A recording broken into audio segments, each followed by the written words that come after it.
Maintenant qu'il lui a donné de la nourriture, elle le regarde intensément, comme s'il était la seule chose au monde. Soudain, une brindille craque derrière lui et Bernard lève son couteau. Une lumière de feu danse sur sa lame, projetant une ombre dont il s'éloigne brandissant le couteau plus haut. « Si tu oses t'approcher, je te ferai regretter. » Il n'y a aucune réponse, juste une respiration contrôlée.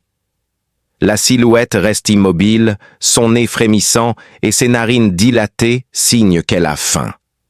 Il tend la main vers une boîte de rations à moitié vide posée à côté de la aile, se penche rapidement dessus, ses longues griffes raclant la boîte avec une précision sauvage. Elle ne lève pas les yeux. Au lieu de cela, elle dévore. Bernard lève un sourcil. « Tu parles, mais j'écoute d'abord. » Puis entre eux, le feu crépite et le vent soulève la poussière et les cendres. Sa tante claque une fois comme si elle voulait « Tu me traques », dit-il. Elle incline la tête, puis « Oui ». Il se déplace légèrement raclant la terre avec sa botte. « Pourquoi cligne-t-elle une fois des yeux parce que tu n'as pas tiré ?» Il baisse le couteau d'un pouce. Bernard avance à pas feutrés, rampant comme un félin traquant sa proie. « Je ne t'ai pas invité. Tu m'as nourri. Tu as fait un choix. » Sa main se presse contre le sol. Elle renifle à nouveau. Elle s'approche maintenant assez près pour voir les vieilles cicatrices qui sillonnent ses épaules et le léger éclat de sa fourrure dorée à la lumière du feu. Tu n'as pas été la première chose à ramper dans mon camp, mais j'ai été la première à rester. Il ricane, disant « C'est censé être mignon si tu veux. » Elle est toujours accroupie avec la tension qui s'enroule dans chaque membre. Bernard sait qu'un faux mouvement la ferait bondir, non pas par méchanceté, mais par instinct. « Comment m'appelles-tu » demande-t-il d'un ton de Livia sur la défensive. Il hoche la tête, ses doigts se resserrent à nouveau sur la poignée. « Tu as été plus proche que je ne le pensais, je peux sentir ton... » pendant que Bernard s'éloigne du feu. Livia reste immobile. Bernard s'accroupit et retourne le drone. La boîte noire est partiellement fondue, mais il la soulève en plissant les yeux et dit « Reste là ». Le noyau de puissance fissuré du drone ne devrait plus émettre du tout. Malgré les murmures de Bernard, il ouvre le boîtier. « Tu répares les machines, remarque-t-elle, mais je les casse d'abord. » Bernard murmure « Tu m'as suivi. » Livia essuie le sang de ses griffes et se lève. « Tu m'as suivi. Je l'ai tué. » Il fixe le cadavre en scrutant les ombres, entend un couteau levé fendre les rochers et se retourne rapidement pour faire le tour du camp. Un cri humain court et rauque résonne dans la zone, mais s'arrête aussi vite. Bernard se précipite vers la source du son. JSN, qui faisait autrefois partie de l'équipe de Northridge, regarde autour de lui confus. « Où sont les autres ?» demande-t-il. « Tu les as laissés partir. » Elle hausse les épaules. Il suffisait d'un pas de plus de Bernard. « Tu as tué un homme pour moi. Je t'ai protégé. » Il étudie son visage, mais elle ne peut pas lire son expression. « Tu m'as donné de la nourriture, mais ça ne mérite pas une loyauté comme celle-ci. » Le tonnerre gronde au loin et le vent du désert hurle bas. « Bernard, tu sais ce qui se passe maintenant. Ils reviennent avec plus d'armes. Tu penses être imbattable, mais je sais que je ne partirai pas. » Il s'accroupit à côté de Il croise son regard et une décharge la traverse. « Tu es toujours comme ça ?» demande-t-elle son sourire masquant à peine sa frustration. Bernard ici recommande et il arrache sa radio de sa ceinture. « Votre position a été localisée. Signature thermique non identifiée converge. Temps estimé 20 minutes. » Il éteint l'appareil puis la regarde avec un regard sincère avant de briser les pièces du drone. Alors qu'il retourne au camp, son expression se durcit. « Tu es suivi. »« Pas par eux. » dit-elle en désignant les braises. Il s'arrête confus et demande « Que veux-tu dire ?» D'un seul bond, elle parvient à éviter d'être brisée et elle récupère la boîte de rations dans les cendres. À l'intérieur, une douce lumière rouge clignote, alertant un tracker actif. L'estomac de Bernard se noue et sa voix devient plate. « Ce n'était pas à moi. »« Je sais. » Il examine son équipement, son sac à dos et sa gourde. Il la regarde et demande « Tu as apporté ça avec toi ?» Elle le lève Mais il ne le voit pas. « Quelqu'un voulait que je te trouve », dit-elle lentement. Bernard demande « Qui d'autre sait où tu dors ?» Il serre la mâchoire, et personne d'autre ne semble respirer. Pendant un long moment, il fixe simplement l'appareil clignotant. Puis Livia l'écrase d'une main en disant « Qui que ce soit, ils ne prendront pas ce qui est à moi. » Se penchant, elle frotte son nez contre le sien et il cligne des yeux. « Je ne suis pas ta propriété. » Elle disparaît dans la tente de Bernard, où elle se recroqueville, sa queue frétillant et ses oreilles tressaillant. Avec la lumière du feu scintillant sur le traqueur écrasé dans sa main, elle reste immobile, le regard fixé sur lui. Bernard ne prononce aucun son. Au lieu de cela, il serre le couteau et s'approche furtivement de la toile, ses pas résonnant sur le sol sablonneux. Livia, penchée à côté de son équipement, fouille dans ses affaires, son nez explorant chaque recoin. Avec sa queue qui frétille en réponse à son entrée, elle ne lève pas les yeux lorsqu'il demande « Tu es toujours aussi curieuse ?» Il garde le couteau baissé mais non rengainé et dit « Je voulais savoir pourquoi. » Elle redresse les yeux et fait un choix. « Maintenant, je te protégerai. Si cela ne fonctionne pas pour toi, alors ton espèce est brisée. » Il laisse échapper un court rire. « Nous appelons cela l'indépendance. Moi, je l'appelle la solitude. » Il s'arrête un instant, la poitrine serrée avant de la frôler en passant. « J'ai besoin de repos. Tu es la bienvenue à rester dehors. » Elle s'approche, son regard au même niveau que le sien. « À quelle distance ?» Fronce les sourcils. « Entend des bottes. » Olivia lève le menton vers la crête et en 2 ou 3 minutes, il se déplace rapidement, saisit le fusil, vérifie la chambre et le jette sur son épaule. Son pouls s'accélère, mais sa main reste ferme. Il lui lance ensuite une arme de poing depuis la caisse. Elle la prend, la renifle et fronce le nez. Juste au moment où ils sortent de la tente, les détecteurs de mouvement commencent à biper. Des points rouges clignotent sur son écran fissuré, indiquant 6 signaux se rapprochant rapidement. Livia disparaît dans l'ombre et une lampe de poche traverse le campement. Des voix suivent et le traqueur nous dit de nous disperser.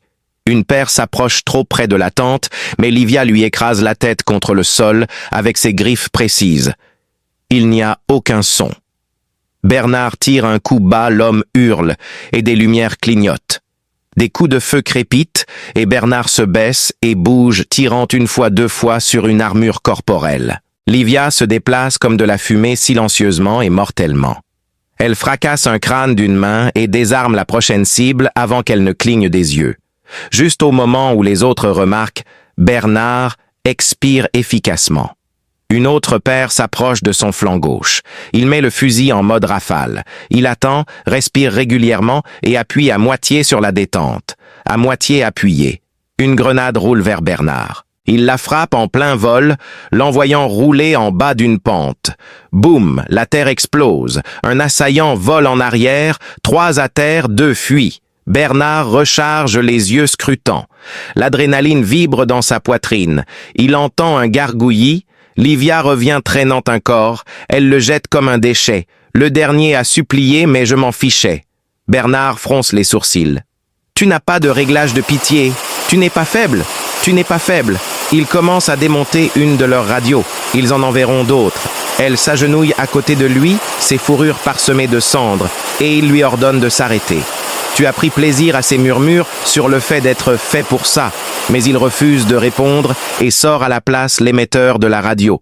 Ces charognards ne sont pas comme les autres, ils la fixent du regard. Tu sais qui les a envoyés. Elle hésite. Mes créateurs, ils cessent de bouger. Tu as dit qu'ils étaient repartis, ils veulent que je parte. Ce n'est pas la même chose. Il pointe un doigt. Maintenant, Livia se lève sa queue, frétillant. Projet. Livia. Phase 4 est bio-ingénierée pour la survie. Le combat, la programmation de loyauté liée à des stimuli, et il se lève. Je suppose que les stimuli sont la nourriture, mais c'est toi ton odeur et ton... Il se fixe des yeux, tandis que la chaleur tourbillonne entre eux. Puis la radio grésille, à nouveau rapport de l'unité Kilo 7. Les drones de Livia scannent le ciel et nous devons bouger. Je ne te quitterai pas, et tu n'as pas le droit de décider cela. Il se frotte le visage en disant « Je ne me suis pas inscrit pour ça. » Tu n'avais pas besoin de le faire. Il se détourne et commence à refaire son sac, puis désactive le protocole. Trouve quelqu'un d'autre à obséder. Elle s'approche de moi, puis décide de courir avec moi. Il soupire et se fige, et nous ne nous battons que lorsque je dis quelque chose. L'alpha dit « Je ne suis pas ton alpha. Dis ça à mon sang. » Bernard jette du matériel par-dessus l'horizon, et tu as un nom pour les gens qui nous chassent. Techniquement, il me possède. Nous rendrons cette technicité coûteuse. Alors qu'ils marchent ensemble, elle se met au pas avec lui, sa respiration correspondant à la sienne, et ses yeux scrutant des angles opposés. Ils forment silencieusement une formation comme autrefois. Après 1 heure, ils s'arrêtent à côté d'un ravin sec. Bernard Niels vérifie sa carte et voit un bunker technologique désaffecté à 6 miles à l'ouest. Il pourrait offrir une couverture, mais c'est aussi un piège. Il la regarde et dit « Tu as encore faim ?» Elle hausse les épaules, mais il ne baisse pas encore son fusil. Il lui donne une autre boîte de rations, et elle l'ouvre paresseusement, mais il insiste pour qu'elle tue pour cela. Il hoche la tête, disant « Juste pour m'assurer que je ne serai pas le prochain repas. » Elle lèche ses griffes, et ses yeux s'éclairent à moitié, et il rit, mais il n'a pas encore baissé son fusil. Alors qu'ils s'installent à côté du Bernard, revient au sujet en question cette fois, en demandant s'ils t'ont programmé pour te lier à quelqu'un. En réponse, il plisse les yeux et demande « Pourquoi moi ?» Olivia se penche en arrière, sa fourrure dorée reflétant la lumière des étoiles. Il ne dit rien de plus, mais elle ajoute ensuite « Parce que tu es dangereux et que tu ne mens pas. » Juste au moment où il s'apprête à répondre, ses oreilles tressaillent et elle change rapidement de position, se baissant tout en se relevant. Bernard se retourne scrutant le ciel et entend soudain un bourdonnement lointain. Un grand point militaire passe en volant et il lève son fusil. Livia lui saisit la main disant « Non, c'est trop loin ». Il hésite pour une réponse orbitale avant de finalement se figer. « Il nous cible pour une frappe aérienne », dit Livia avec un sourire alors qu'ils se mettent à couvert. « Je ne prévois juste pas de mourir avant le dessert. » Une seconde plus tard, le ciel explose derrière eux et la poussière tombe, les enveloppant dans le silence. Bernard tousse et tire, tandis que Livia court bas et vite à côté de lui. La lueur du drone devient bleue alors qu'ils sont verrouillés sur leur cible. Il se relève, se débarrasse des cendres et se tient à côté de Livia qui sourit et dit « Je pense toujours que je te traque simplement. » Bernard se fige alors que Livia grogne les dents découvertes et dit « Il scanne à nouveau. » Bernard épaule le fusil et jette un coup d'œil autour du rocher et le drone revient cette fois plus petit et de la classe de reconnaissance. Il plane au-dessus du rougeoyant de l'île. Livia dit « Je peux sauter aussi haut » et elle se lèche les lèvres. « Mais seras-tu capable de survivre à la chute quand je t'utiliserai comme tremplin ?» Il sort un éclat de miroir de sa poche de ceinture et l'incline de manière à refléter la lumière du soleil sur le drone. Le drone pivote et scanne le signal. Bernard murmure quelque chose à propos d'un faux ping ou d'un tir de semonce et Livia dit « Nous devons continuer à avancer ». Les yeux de Bernard se rétrécissent, le rendant moins visible. Il grogne, ouvre la voie fille d'or. Livia sourit et agite sa queue derrière elle alors qu'il se glisse dans l'espace étroit qui est juste assez grand pour les épaules et l'équipement de Bernard. Livia se déplace silencieusement comme un chat, tandis que Bernard se déplace. Le drone disparaît derrière eux, mais le danger demeure.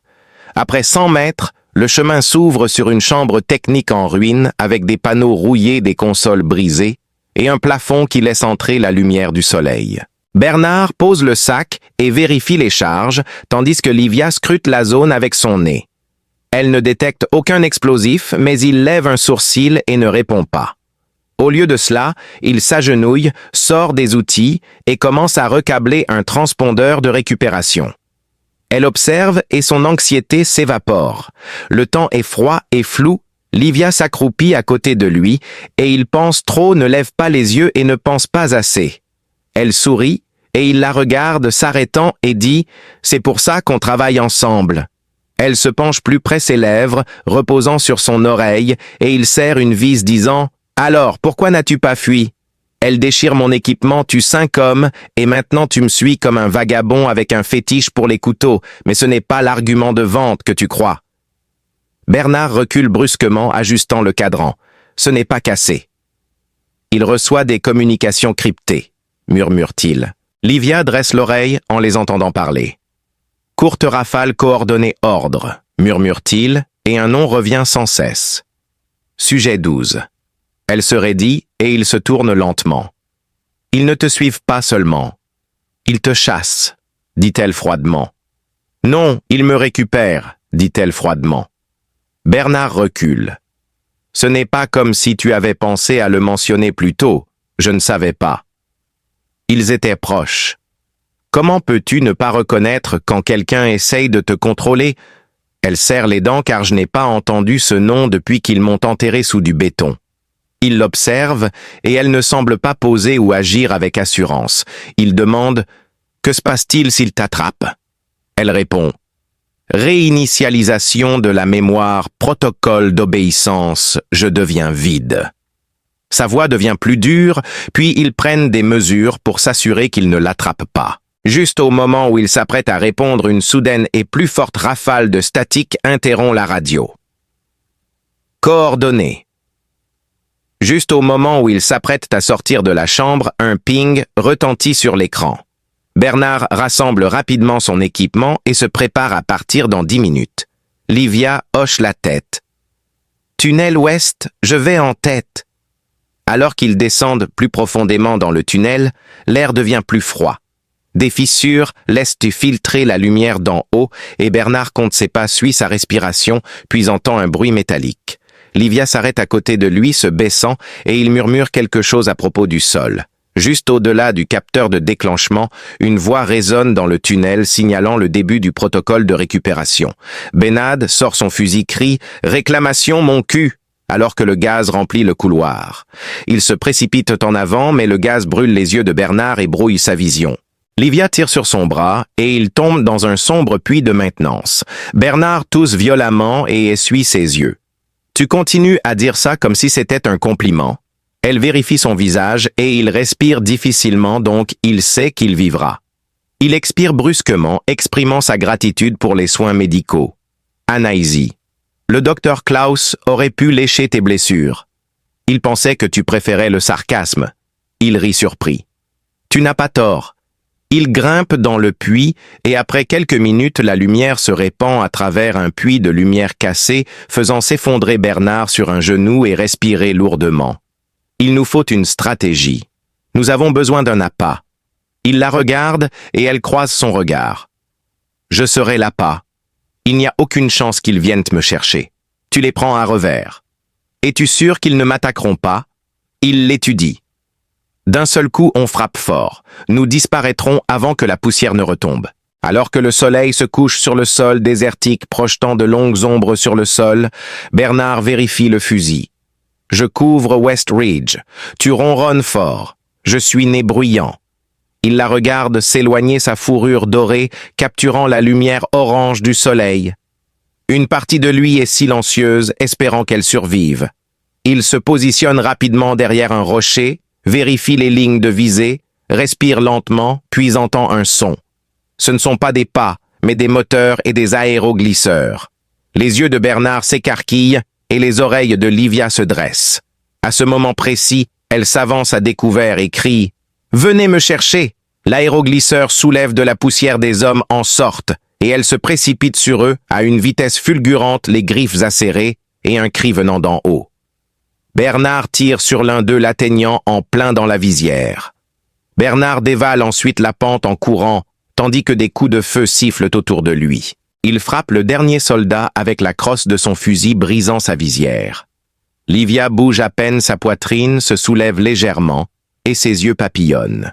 Bernard s'agenouille ensuite. Alors qu'elle lève la tête pour regarder Bernard, elle murmure « Reste avec moi ». Elle tend ensuite la main vers son poignet où elle trouve une étiquette clignotante juste sous sa clavicule. L'étiquette est un tracker. Sa voix baisse lorsqu'elle dit « Je suis marqué ». Bernard sort un couteau et le plante en elle en creusant autour du tracker intégré. Son souffle se coupe alors qu'il s'approche, et il murmure « Fais-le vite !» Livia serre son avant-bras dans une prise d'acier, et Bernard arrache l'étiquette, mais elle ne crie pas. Alors que la lumière clignote et s'éteint, il la jette de côté, l'écrase sous sa botte et commence à scruter la crête. Il n'y a plus de signaux. Livia s'affaisse sur la terre, les dents serrées, en disant « Tu m'as poignardé. Tu brillais comme un sapin de Noël. Tu m'as quand même poignardé. » Bernard hausse les épaules et verse de l'eau de sa gourde sur la blessure. Son corps frissonne et il enroule de la gaze fermement et rapidement. Nous avons besoin de couverture. Elle essaie de se lever, mais elle trébuche et tombe. Il insiste, tu te reposes. Elle laisse échapper un souffle frustré et se tourne vers Bernard qui dit, ils n'abandonneront pas. Bernard se tourne ensuite vers elle et dit, nous allons sous terre et nous nous cachons jusqu'à la tombée de la nuit. Je déteste me cacher et mourir encore plus. Après 15 minutes, ils se retrouvent à l'intérieur d'une station de relais satellite effondrée avec des nervures en acier brisées, au-dessus de leur tête des moniteurs couverts de cendres et des antennes cassées poussant comme des mauvaises herbes. Livia se penche contre le mur, les yeux fermés, et sa poitrine se soulève lentement. Alors que Bernard observe sa fourrure dorée striée de sang, la mâchoire serrée mais non brisée, il hoche la tête. La conception génétique fait encore mal, mais ce n'est pas suffisant pour l'arrêter. Il s'assoit à côté d'elle, le fusil sur les genoux, et elle le regarde en coin. « Est-ce que j'ai aimé ça ?» Elle sourit légèrement, montrant qu'il se soucie d'elle. Le vent hurle à travers les panneaux détruits, et Bernard brise le silence. Le sujet 12 demande « Comment étaient les autres ?» Sa réponse est « Je suis la dernière. Ils nous ont surnommé la promotion de la loyauté, mais les autres n'ont pas réussi à se lier, devenant enragés. Je n'aimais pas ça à cause de la chose de la nourriture. Parce que j'ai trouvé quelqu'un qui se sentait réel. Il lève un sourcil vers moi et je hausse les épaules. Tu agis comme si tu n'avais rien à perdre, ce qui est inhabituel. J'ai beaucoup perdu. Alors pourquoi es-tu encore ici? Il rit sèchement et elle pousse sa botte avec la sienne. Ils sont pourtant de bonne compagnie, et leurs regards se croisent. Une chaleur vacille entre eux, puis Bernard se lève en un instant et Livia se lève également reniflant l'air. Pas de signal de puissance et quelqu'un vient de piquer cette station. Alors il s'agenouille près de la console et la fracasse. À l'intérieur d'un nœud lumineux, il y a encore une boucle de transpondeur active. Il affirme que ce relais diffuse un ancien code de détresse et alors qu'il s'approche, il sort son arme de poing que nous faisons exploser. Secouant la tête, elle réalise qu'il est trop tard. Ensuite, le moteur gronde et il y a un silence. Le technicien de l'Overcraft jure qu'ils sont là. Livia grogne « Laisse-moi partir !»« Tu es blessé, mais je suis toujours plus rapide qu'eux. Non, tu me flanques. Je tire sur Bernard. Pas de discussion. Va-t'en !» Elle hésite puis s'élance dans l'ombre. Juste au moment où le vaisseau atterrit, Bernard sort à découvert. L'avion ne rugit pas, il bourdonne. Assaillant depuis derrière l'épave du relais, les balles frappent l'acier, des étincelles jaillissent. Bernard roule 2 fois, frappe l'un en plein genou, le fait tomber et les autres se déplacent pour flanquer. Puis, soudain, Livia hurle et saute en l'air, tandis que 3 soldats descendent avec leurs armes levées. Le côté s'ouvre, et les mouvements brusques des soldats révèlent qu'ils refusent de reconnaître l'abri. Des sourires se répandent sur son visage, alors qu'elle essuie le sang de ses griffes, tandis que Bernard s'approche du vaisseau de transport, scanne l'interface et monte à bord. Elle saisit un corps et le traîne de côté, puis devine rapidement qu'ils auront des renforts. Les systèmes s'éveillent, en clignotant l'écran creux s'active et Hude le scanne, révélant qu'il est un pilote non autorisé. Le dernier soldat est envoyé voler alors qu'elle saisit sa tête et la broie. Les seuls sons sont la respiration de Bernard et le sifflement des moteurs qui refroidissent. Avec cela, il baisse son arme. Bernard marmonne quelque chose entre ses dents en ouvrant le panneau de contrôle. « Qu'est-ce que tu fais ?» Livia demande sa voix remplie de curiosité. « Hot wiring, un vaisseau de combat, » répond-il avec un ricanement. « Je t'aime vraiment. » Avec une prise ferme sur les commandes, le vaisseau se met en marche et Livia saute à côté de lui. « Où allons-nous » demande-t-il, ses yeux croisant les siens. « Ce n'est pas un rendez-vous, c'est maintenant. » Il la regarde sa préférée. « Ce n'est pas un rendez-vous, c'est maintenant. » Le vaisseau s'élève sous eux et la poussière s'envole dans le ciel. Le champ de bataille rétrécit alors qu'elle se penche plus près, son esprit en ébullition. Je pense toujours que je suis le vaisseau de transport volé entre dans l'espace aérien restreint et les alarmes retentissent. Des lumières rouges clignotent sur le tableau de contrôle, signalant que nous allons être touchés. Livia se penche par-dessus l'épaule de Bernard et il sourit, disant « Bien, je commençais à m'ennuyer ». Bernard tire les commandes vers la gauche et le vaisseau évite de justesse une falaise dentelée. Il y a des éclairs statiques sur la console, des avertissements de verrouillage brouillés et des coordonnées déformées. Il murmure « Mort pour eux ou pour nous dépend de mon talent ». Livia sourit et dit « Jusqu'à présent impressionnant ». Il ricane et dit « Seulement 3-4 si on compte ta cuisine ». Un bip aigu retentit du verrouillage des missiles et Bernard crie « Je m'en occupe ». Livia serre son harnais et il la regarde. « Tu t'occupes de quoi ?» Il frappe ensuite le panneau d'urgence et saute dehors et la forme dorée de Livia disparaît sous le vaisseau. Il tire brusquement les commandes vers la droite.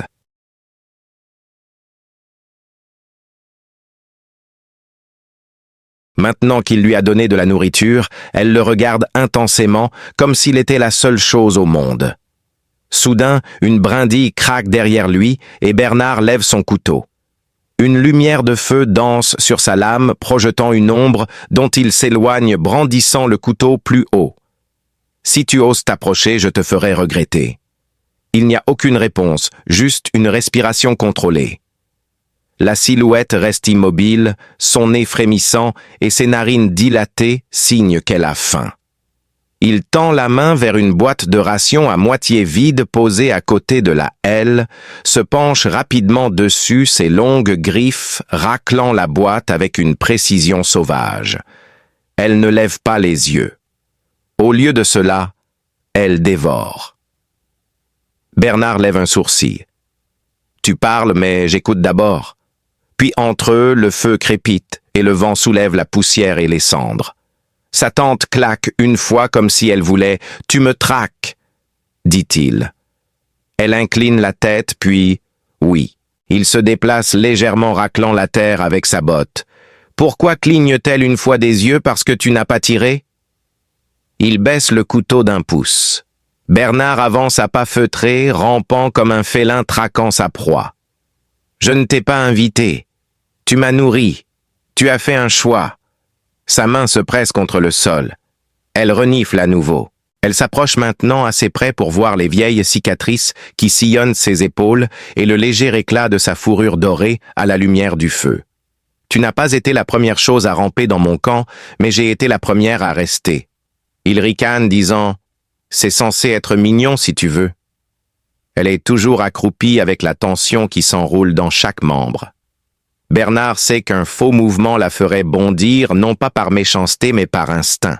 « Comment m'appelles-tu » demande-t-il d'un ton de Livia sur la défensive. Il hoche la tête, ses doigts se resserrent à nouveau sur la poignée. « Tu as été plus proche que je ne le pensais, je peux sentir ton... » pendant que Bernard s'éloigne du feu. Livia reste immobile. Bernard s'accroupit et retourne le drone. La boîte noire est partiellement fondue, mais il la soulève en plissant les yeux et dit « Reste là ». Le noyau de puissance fissuré du drone ne devrait plus émettre du tout. Malgré les murmures de Bernard, il ouvre le boîtier. « Tu répares les machines, remarque-t-elle, mais je les casse d'abord. » Bernard murmure « Tu m'as suivi. » Livia essuie le sang de ses griffes et se lève. « Tu m'as suivi. Je l'ai tué. » Il fixe le cadavre en scrutant les ombres, entend un couteau levé fendre les rochers et se retourne rapidement pour faire le tour du camp. Un cri humain court et rauque résonne dans la zone, mais s'arrête aussi vite. Bernard se précipite vers la source du son. JSN, qui faisait autrefois partie de l'équipe de Northridge, regarde autour de lui confus. « Où sont les autres ?» demande-t-il. « Tu les as laissés partir. Elle hausse les épaules. Il suffisait d'un pas de plus de Bernard. Tu as tué un homme pour moi. Je t'ai protégé. Il étudie son visage, mais elle ne peut pas lire son expression. Tu m'as donné de la nourriture, mais ça ne mérite pas une loyauté comme celle-ci. Le tonnerre gronde au loin et le vent du désert hurle bas. Bernard, tu sais ce qui se passe maintenant. Ils reviennent avec plus d'armes. Tu penses être imbattable, mais je sais que je ne partirai pas. Il s'accroupit à côté de Il croise son regard et une décharge la traverse. Tu es toujours comme ça? Demande-t-elle, son sourire masquant à peine sa frustration. Demande-t-elle, son sourire masquant à peine sa frustration. Bernard ici recommande et il arrache sa radio de sa ceinture. Votre position a été localisée. Signature thermique non identifiée converge. Temps estimé 20 minutes. Il éteint l'appareil puis la regarde avec un regard sincère avant de briser les pièces du drone. Alors qu'il retourne au camp, son expression se durcit. Tu es suivi. Pas par eux, dit-elle en désignant les braises. Il s'arrête confus et demande « Que veux-tu dire ?» D'un seul bond, elle parvient à éviter d'être brisée et elle récupère la boîte de rations dans les cendres. À l'intérieur, une douce lumière rouge clignote, alertant un tracker actif. L'estomac de Bernard se noue et sa voix devient plate. « Ce n'était pas à moi. »« Je sais. » Il examine son équipement, son sac à dos et sa gourde. Il la regarde et demande « Tu as apporté ça avec toi ?» Elle le lève, mais il ne le voit pas. « Quelqu'un voulait que je te trouve, » dit-elle lentement. Bernard demande « Qui d'autre sait où tu dors ?» Il serre la mâchoire, et personne d'autre ne semble respirer. Pendant un long moment, il fixe simplement l'appareil clignotant. Puis Livia l'écrase d'une main en disant « Qui que ce soit, ils ne prendront pas ce qui est à moi. » Se penchant, elle frotte son nez contre le sien et il cligne des yeux. « Je ne suis pas ta propriété. » Elle disparaît dans la tente de Bernard, où elle se recroqueville, sa queue frétillant et ses oreilles tressaillant. Avec la lumière du feu scintillant sur le tracker écrasé dans sa main, elle reste immobile, le regard fixé sur lui. Bernard ne prononce aucun son. Au lieu de cela, il serre le couteau et s'approche furtivement de la toile, ses pas résonnant sur le sol sablonneux. Livia, penchée à côté de son équipement, fouille dans ses affaires, son nez explorant chaque recoin. Avec sa queue qui frétille en réponse à son entrée, elle ne lève pas les yeux lorsqu'il demande « Tu es toujours aussi curieuse ?» Il garde le couteau baissé mais non rengainé et dit « Je voulais savoir pourquoi. » Elle redresse les yeux et fait un choix. « Maintenant, je te protégerai. Si cela ne fonctionne pas pour toi, alors ton espèce est brisée. » Il laisse échapper un court rire. « Nous appelons cela l'indépendance. Moi, je l'appelle la solitude. » Il s'arrête un instant, la poitrine serrée avant de la frôler en passant. « J'ai besoin de repos. Tu es la bienvenue à rester dehors. » Elle s'approche, son regard au même niveau que le sien. « À quelle distance ?» Fronce les sourcils. « Entend des bottes. » Olivia lève le menton vers la crête et en 2 ou 3 minutes, il se déplace rapidement, saisit le fusil, vérifie la chambre et le jette sur son épaule. Son pouls s'accélère, mais sa main reste ferme. Il lui lance ensuite une arme de poing depuis la caisse. Elle la prend, la renifle et fronce le nez. Juste au moment où ils sortent de la tente, les détecteurs de mouvement commencent à biper. Des points rouges clignotent sur son écran fissuré, indiquant 6 signaux se rapprochant rapidement. Livia disparaît dans l'ombre et une lampe de poche traverse le campement. Des voix suivent et le tracker nous dit de nous disperser. Une paire s'approche trop près de la tente, mais Livia lui écrase la tête contre le sol avec ses griffes précises. Il n'y a aucun son. Bernard tire un coup bas, l'homme hurle et des lumières clignotent. Des coups de feu crépitent et Bernard se baisse et bouge, tirant 1 fois 2 fois sur une armure corporelle. Livia se déplace comme de la fumée silencieusement et mortellement. Elle fracasse un crâne d'une main et désarme la prochaine cible avant qu'elle ne cligne des yeux. Juste au moment où les autres remarquent, Bernard expire efficacement. Une autre paire s'approche de son flanc gauche. Il met le fusil en mode rafale. Il attend, respire régulièrement et appuie à moitié sur la détente. À moitié appuyé. Une grenade roule vers Bernard. Il la frappe en plein vol, l'envoyant rouler en bas d'une pente. Boum, la terre explose. Un assaillant vole en arrière, 3 à terre, 2 fuient. Bernard recharge les yeux scrutants. L'adrénaline vibre dans sa poitrine. Il entend un gargouillis. Livia revient traînant un corps. Elle le jette comme un déchet. Le dernier a supplié, mais je m'en fichais. Bernard fronce les sourcils. Tu n'as pas de réglage de pitié. Tu n'es pas faible. Tu n'es pas faible. Ils commencent à démonter une de leurs radios. Ils en enverront d'autres. Elle s'agenouille à côté de lui, ses fourrures parsemées de cendres, et il lui ordonne de s'arrêter.